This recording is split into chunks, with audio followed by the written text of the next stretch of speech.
Thanksgiving at Grandma's house was supposed to be perfect. The turkey was golden, the table was set with her best china, and the whole family was gathered around laughing and talking. I'd arrived early like always, helping with the last-minute preparations while my sister Monica showed up, fashionably late with perfectly styled hair and minimal effort. I'm Claire, 25, a pediatric nurse who visits Grandma every Sunday without fail. She's 82, in the heart of our family. What she says goes. And what she was about to say would destroy everything. We just sat down to eat. The blessing hadn't even been said yet. That's when Grandma stood up, her hands gripping the table edge, and every conversation stopped. Everyone turned to look at her. She had tears in her eyes. Before we begin, her voice trembled, I need to say something. To Claire. My stomach dropped.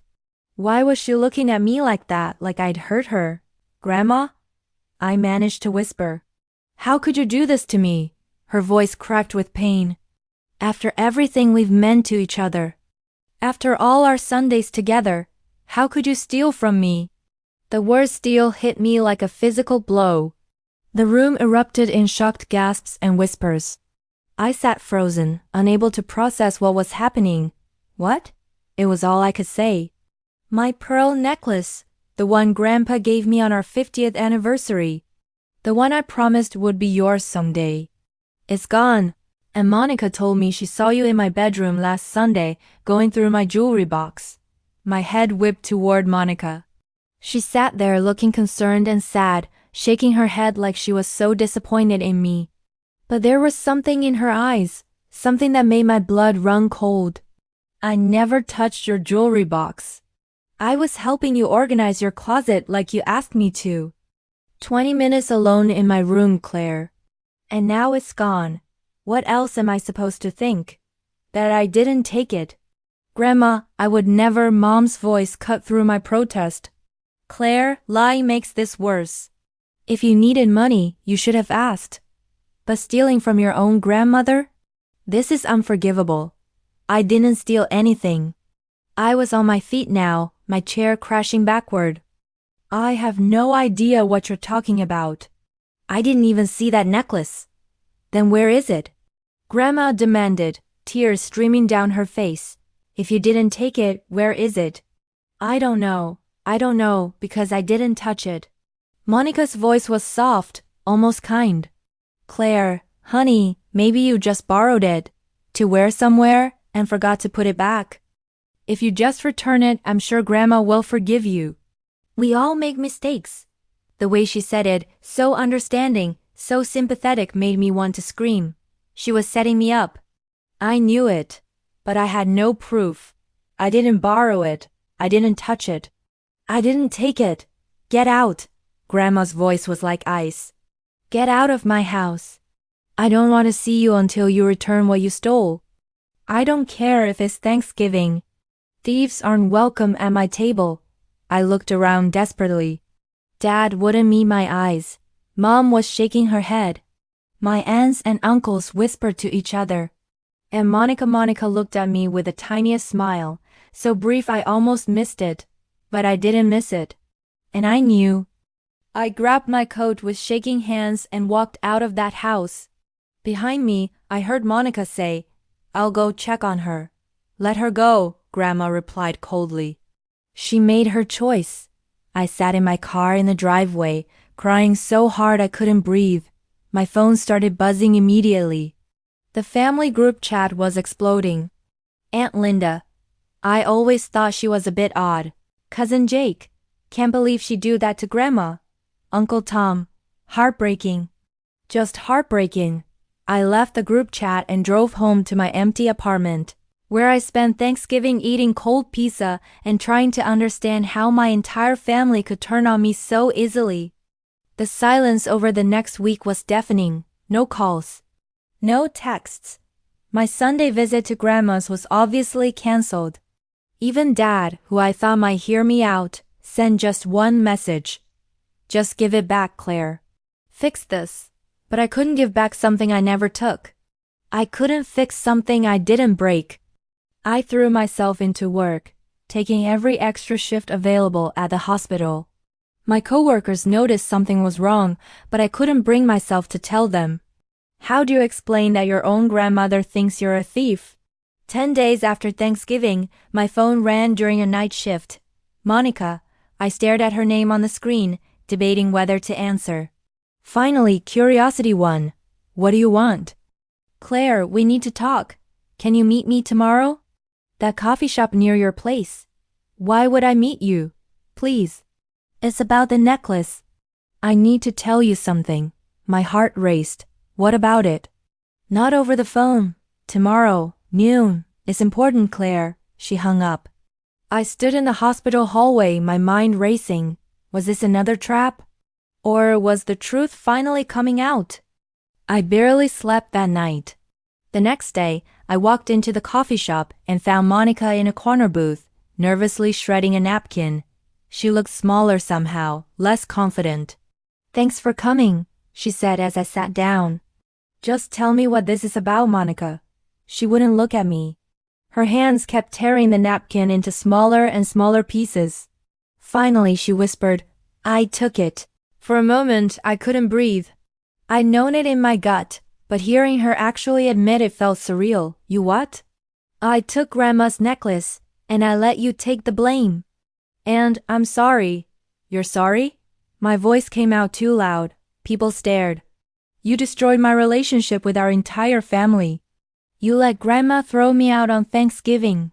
You let everyone believe I'm a thief, and you're sorry? Let me explain. Explain what? What could possibly justify this?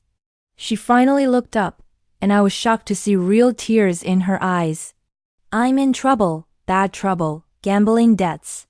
I owe dangerous people $15,000. I thought I could sell the necklace, pay them off, and buy it back before anyone noticed. But the guy I sold it to wants more money now. I can't get it back. And everything's falling apart. So you threw me under the bus to save yourself? I panicked. When Grandma noticed it was missing, you'd just been there. And it was so easy to blame you. Easy to destroy your sister's life. Monica was crying openly now. I've always been jealous of you. Perfect Claire who everyone actually loves. I'm the golden child, but you're the one people genuinely care about. You didn't have to manipulate or perform to get Grandma's affection. She just loves you, really loves you. And I hate you for it. I sat back stunned. I never competed with you, Monica. I know. That makes it worse. She wiped her eyes, mascara smearing. I need your help. The people I owe aren't the kind who just forgive debts. I'm genuinely scared. How much? 15,000 total. But the pawn shop will give the necklace back for 10. I can scrape together 5 if I drain my savings completely. I just need 5 more thousand. I laughed bitterly. And you think I have that? I'm a nurse, Monica. I don't have thousands lying around. I know. But I thought maybe if we went to Mom and Dad together? If I confessed and we asked them for help? You want me to help you ask for help after you frame me? Yes. I know it's asking everything. It's asking the impossible. Tell Grandma the truth. Get the necklace back however you can. Face the consequences of your choices. I'm done being your scapegoat. I stood to leave, but Monica grabbed my wrist. If I tell Grandma, she'll never forgive me. You're her favorite. She forgive you eventually, but me? I'll lose everything. I yanked away. You should have thought of that before. I walked out and spent the next 2 days in agony. Part of me wanted Monica to face justice alone. Let the golden child finally fall. But another part, the part that remembered us as kids, the part that chose nursing because I wanted to help people, couldn't quite abandon her.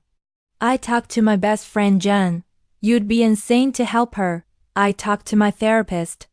What do you think is the right thing? I drove past Grandma's house one evening, just sitting outside, watching the lights in the windows, remembering all our Sundays together. Wednesday evening I called Monica. I'll lend you the 5,000. But I'm coming with you to get the necklace. And the second we have it, we're going to Grandma's house together and you're telling her everything. The truth. All of it. Thank you, she sobbed. Thank you so much. I don't want your thanks. I want you to face what you did. That's the price. Thursday morning, we went to the pawn shop. I watched Monica hand over $10,000, my five in cash that had taken me 2 years to save, plus everything she had left. The man behind bulletproof glass returned a small velvet box.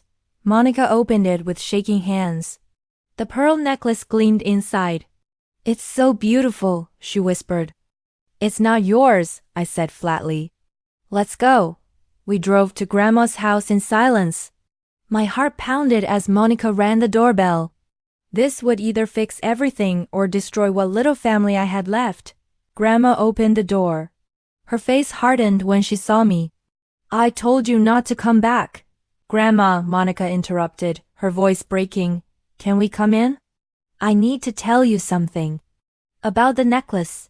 Grandma's expression shifted from anger to confusion. What about it? Monica held up the velvet box with trembling hands. I need to confess. We sat in Grandma's living room, the same room where we'd opened Christmas presents as children, where I'd learned to knit at her feet. Now it felt like a courtroom. Monica clutched the velvet box. It was me. I took your necklace. Not Claire, me. The silence was deafening. Grandma's face cycled through shock, disbelief, and fury. What did you just say? I took it 2 weeks before Thanksgiving. I'm in gambling debt, and I thought I could sell it, pay what I owed, and buy it back before you noticed. But when you realized it was gone, I panicked. Claire had been here that Sunday, and it was just so easy to blame her. Grandma stood slowly, gripping her chair arms for support. You framed your own sister? You let me throw her out on Thanksgiving? You let the entire family turn against her for weeks?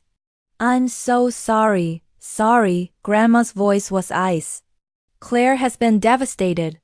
Your mother saw her at the store looking like she'd been crying for days. Your father says she won't answer his calls, and you're sorry?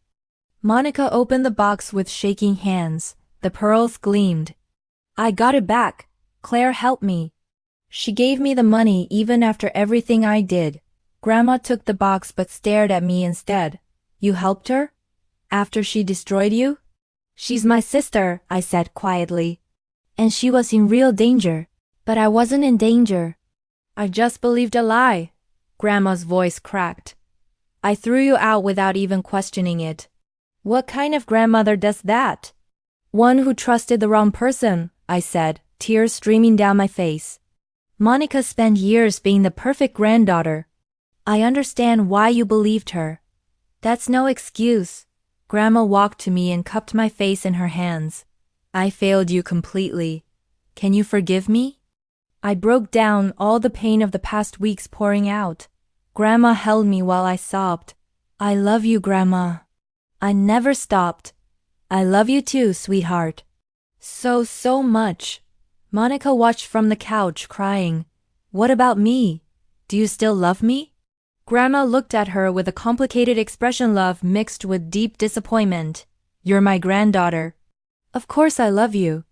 But Monica, you broke my trust. Badly. I know. You're going to fix this. Call your mother right now. Tell her everything, then post in the family group chat. Apologize to Claire in front of everyone, and get help. Real help. For the gambling and whatever else made you think this was acceptable. And then will you forgive me? Someday, maybe, but you'll have to earn it back. And it'll take much longer than 3 weeks. Monica called Mom with shaking hands. I listened as she confessed the gambling, the theft, the lies. Mom's shock and anger came through the phone clearly. After she hung up, Monica looked at me. I really am sorry, Claire. Sorry isn't enough. You need to actually change, not just say you will. I know. I promise. I've heard your promises before. 2 hours later, the family group chat exploded with Monica's confession. Apologies flooded in for me. Shock at Monica's betrayal. Dad called immediately. Claire, I'm so sorry. We should have believed you. Yes, I said simply. You should have. The following Sunday, I returned to my routine with Grandma. Just us, having tea in her garden. The necklace was back in her jewelry box where it belonged. I want you to have this, Grandma said after a long silence. Not someday, now. Grandma, no, it's from Grandpa. You should keep it. Which is exactly why I want you to have it. Because you show me what real love looks like. What real family means. You helped Monica even when she didn't deserve it. You forgave me when I failed you. That's who should have this necklace. She placed the velvet box in my hands. I opened it and stared at the perfect pearls, each one luminous and beautiful. Thank you, Grandma. No, sweetheart. Thank you. For being exactly who you are. Over the following weeks, the family slowly normalized. Mom and Dad took me to dinner and apologized properly. My aunts and uncles sent messages of regret. Even my cousins admitted they should have questioned the accusation. Monica started therapy and joined Gamblers Anonymous. She paid me back $200 the first month, the beginning of a 2-year repayment plan.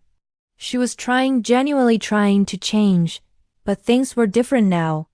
She wasn't the untouchable golden child anymore. The perfect facade had cracked, and everyone saw what was underneath. She had to build real relationships now, based on honesty instead of performance. One evening, a month after Thanksgiving, Monica and I met for coffee, really talked. Not as the golden child and the scapegoat, but as two sisters trying to figure out how to move forward. I'm learning a lot in therapy, she said. About why I always needed to be perfect. Why I competed with you even when you weren't competing with me. Why I felt like I had to perform for love instead of just being myself. That sounds hard. It is, but it's also freeing. I don't have to be perfect anymore. I can just be me. Flawed, messy, working on it me. I like that version of you better, I said honestly. She smiled, a real smile without the performance behind it. Me too. The holidays came around again. This time, when we gathered at Grandma's house, I wore the pearl necklace. Several people commented on it. Grandma gave it to me, I said simply. Monica looked at it and nodded, no jealousy in her eyes. Just acceptance. It looks beautiful on you, really. During dinner, Grandma stood to say grace. But first, she looked at me. This year, I'm thankful for second chances. For truth coming to light. For granddaughters who show me every day what integrity means. And for family who can forgive even when it's hard. Everyone said amen. Later, as I helped clean up, Grandma pulled me aside. You know what I realized through all of this? What? That the person everyone thinks needs the most help is often the strongest one in the room. You held our family together when everything was falling apart. You forgave when you had every right to walk away. You're the glue, Claire. Never forget that. I hugged her tight, breathing in her familiar scent of lavender and vanilla. As I drove home that night, the pearl necklace warm against my skin, I realized something important. Being falsely accused had broken something in our family. But the breaking had let the light in. It had forced everyone to see clearly, to question assumptions, to recognize that golden surfaces sometimes hide tarnish underneath. And sometimes, the person everyone overlooks is the one holding everything together.